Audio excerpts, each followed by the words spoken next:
Exploring the shadow of the dark masculine. Yeah. I'm inspired. I'm inspired. Hey there guys, how's it going? My name is Sumed Chatterjee from the Flow Zone Academy, and I'm a flow state guide, which means that I help you feel better and perform better. Basically, if I ask you this question, right? Are you okay with being offensive? Straight up. Are you okay with offending others? If you're not, there's something deep within you that makes you defensive, makes you protective, makes you scared. And there's a lot of rhetoric in culture speaking into the reality of like, oh, people are cowards if they don't take action and all these different things, right? So you're gonna have to write your own narrative first and foremost, because you've been conditioned to people please. The number one cause of people pleasing or codependence is a lack of a father's attention. Okay? A distancing of the father's energy. Let that sink in for a second. Just feel that.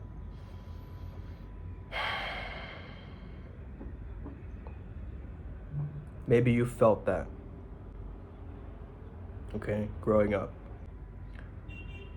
And we seek, as young men we seek, or as young women even, we seek a masculine role model. We seek our replacement dads in others. Maybe an older brother, could be a YouTube personality, but we seek that energy. I want to bring up God consciousness because when you realize that you are a son or a daughter to the eternal, you feel protected. You feel protected, okay? And protection is the number one quality that you want to carry within you. Knowing you're being watched gives you a sense of integrity that I can't be doing that, man. God is watching me. That gives you something. Just, I want you to think about it. Politeness is a very good thing, right? When it's done genuinely, when it's used as a ethical constraint, and it helps people, stay in line in a certain environment, things like this. However, too much of anything and you start to have an imbalance. I'm not saying don't be obsessed with your process and your journey, because I think that there is a power in enthusiasm, passion, zest, vitality. But you don't want to be disharmonious with your environment, right? So first of all, let's start to understand, why are these dark triad traits so attractive? These traits are the top three, which is the dark triad, which is narcissism, Machiavellianism, and psychopathy or sociopathy. Once you can see these three traits, you can start to really understand that it's not the traits themselves, it's what they translate towards. What they translate towards is dominance. Okay? Ultimately, it just translates towards dominance, right? Feminine energy is replenishing. I don't know if you guys have experienced this, but you know how you say, a man can have a house, but a woman makes it a home, and all these different ideas, right? It's because they have that additional quality, right? With the male genome, female genome, or procreating or having an offspring together, you got to understand that there's a certain genetic code, right, that's playing into this, which is this idea of multiplication, right? So women's energy is a very giving energy. Okay, it's a very multiplying energy. So she sees this bad boy, edgy, tough guy, but she sees that soft, caramel center, and she can access that portal very easily. And she thinks, I can fix him. I can get him to crack that gooey center open. I'm going to test him. I'm going to heal him, right? I'm going to take care of him. And women don't like doing this consciously, but they've been conditioned to mother as well, right? Also to start to understand that it's a different type of language, right? Like a woman won't they're not really that good at delegating, right? You can train yourself through leadership, assertiveness training, things like this, but you are not that good at delegating and telling someone like you have to do this by this time and that, just like that, right? Telling it like it is. But there is this quality in very top CEOs or leaders, this kind of entitlement, this grandiosity, this Machiavellianism that I specifically want to speak into, because Machiavelli, he wrote the book The Prince, which is kind of like a mafia hand journal. It was almost like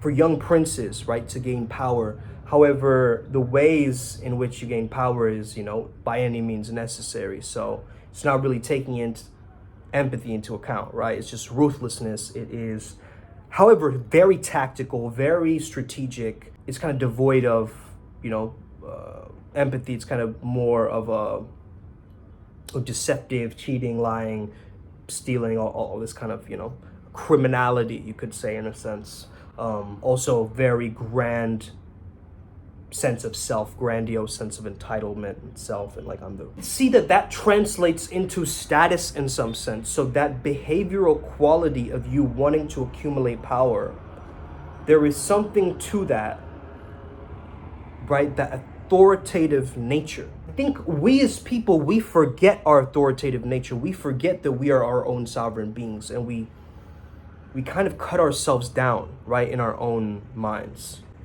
You know how they have the tall poppy syndrome, right?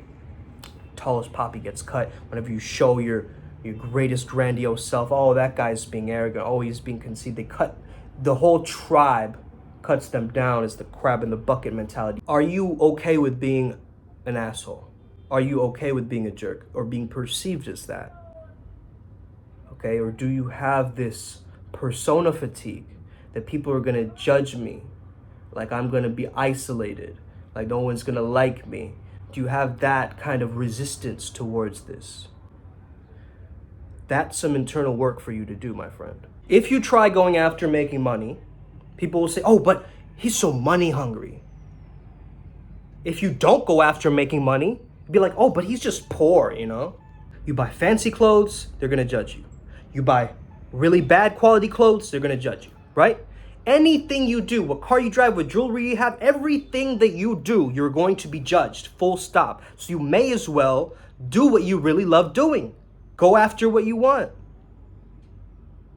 That's my main purpose of this video. So people are gonna project that energy onto you anyway, so you might as well do what you truly prefer to do. I used to be afraid of being offensive, if that makes sense. It's such a big super ego based on my parents, my reputation, my culture growing up, go to various places and like trying to recreate my identity each time, and starting to understand that, hold on a second, I'm the one in control. I have the joystick in my hands.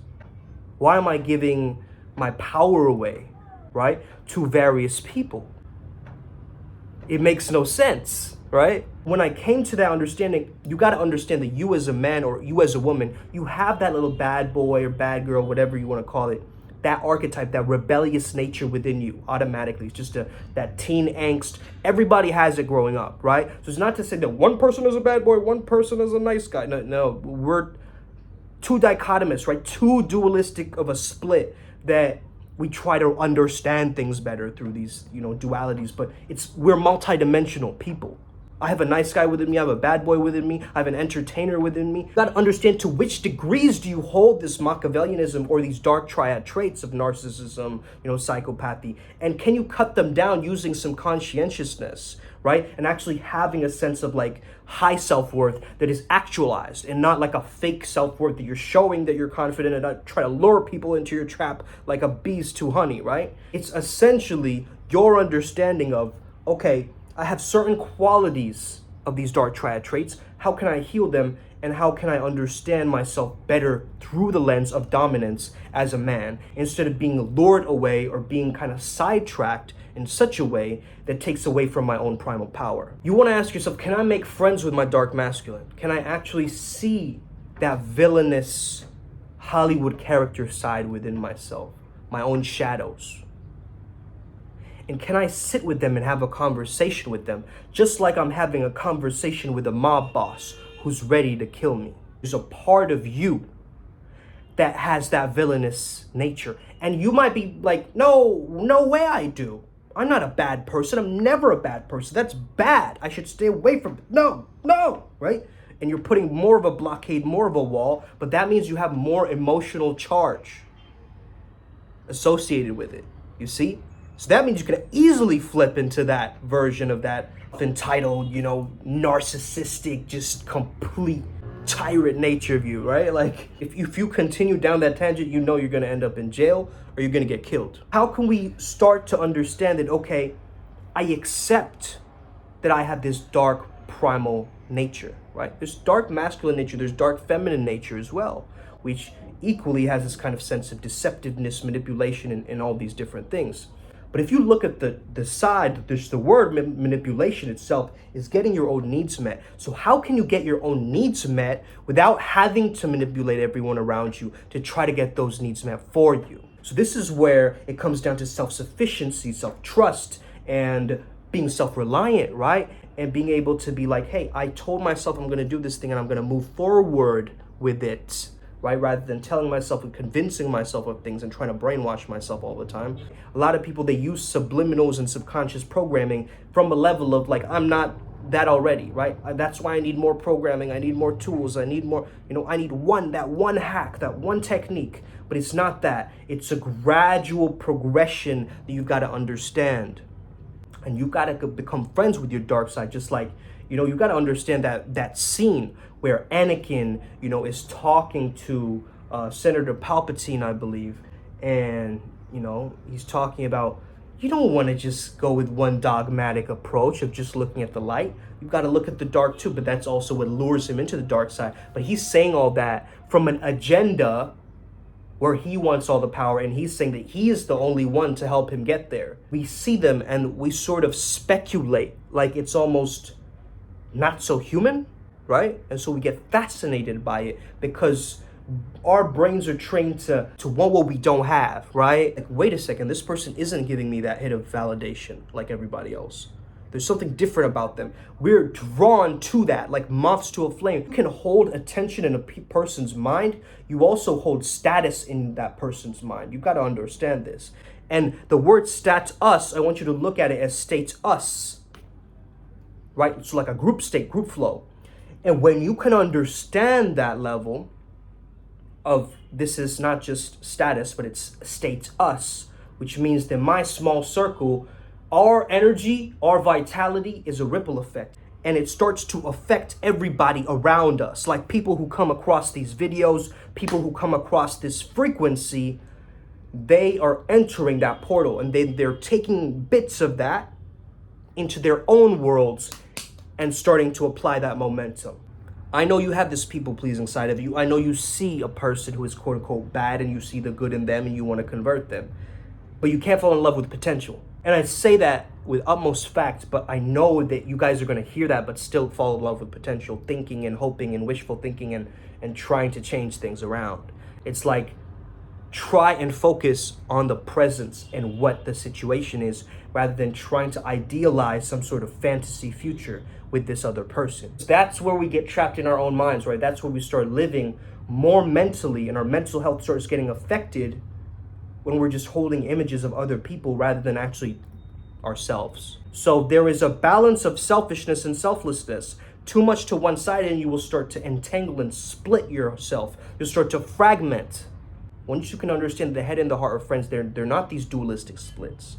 That I don't have to always follow my heart or only follow my logic and mind. No, it's not like that. It's you've got to synergize them and have them work in accordance with each other and take that middle path. And that's when you start to understand that I'm gaining that equilibrium again. I'm starting to harmonize with my true self. When I recognize that I'm not too much to one side of the coin, that I can modulate, right? I have that temperance. I can hold myself back. I have that control to try to modify and refine my archetype. Everybody is an asshole to some extent, right? To some extent, they are. Of course, this is some colorful language for a lot of you guys, but listen, right? I'm not afraid to flip off anybody watching this video. We have been programmed in such a politically correct culture that we can't even do that. Okay? We're seen as bad or evil or villainous or all these different things. Listen, the more we push that away, the more easily that stuff has control over us. And the reason people want to be bad boys or bad girls primarily is they want to avoid being, hurt. So they put on that archetype or that persona. But hey, there are real competent bad people, right? But then there's people who are also alluring and they don't have that. They have a void inside of them. And women can sense that void too. So it's not so much that they're attracted to risk-taking and danger. Maybe when you're younger, yes, you will be attracted to that. But when you start being a man of integrity, right? When you start being a man of value, when you start holding these tenets or these principles for yourself, you start noticing the power that it has over your consciousness, right? Like if you can attain God consciousness or Krishna consciousness or whatever level of high consciousness you have, right? And Krishna consciousness is called the eternal father. So this is ideally going towards that dad frame that I was talking about, that as a man, you want to have a dad frame, not only in your relationship, but in your life in general. You are the king of your kingdom. You are the dad of your reality. Daddy's home. That's the energy. And no, we're not talking about Oedipal and Freudian and all of this, right? We're just looking at the archetypical nature. Once we start to understand that also, different religious contexts have this understanding too. I'm not saying for you to tie yourself down to one thing. What I am saying is there's a power in believing in something. Why do we like these Byronic heroes, right? Because they're a little bit imperfect. Because we understand they're human. Because we want to take care of them in some sense. We relate to them in some sense. Like, man, this person is deeply flawed, and I feel that, man. This taboo or this dark nature, ooh, I'm not supposed to do that. That makes it more exciting. Because we're repressing it more, right? We're pushing it away more, and it creates more of a buoyancy. But what if we could just explore those hidden parts and not even be attached to them, but look at them from a distance, understand them, go heart and mind synchronized with them, and slowly we start to attach less. And we don't get that emotional negative charge towards being a dick.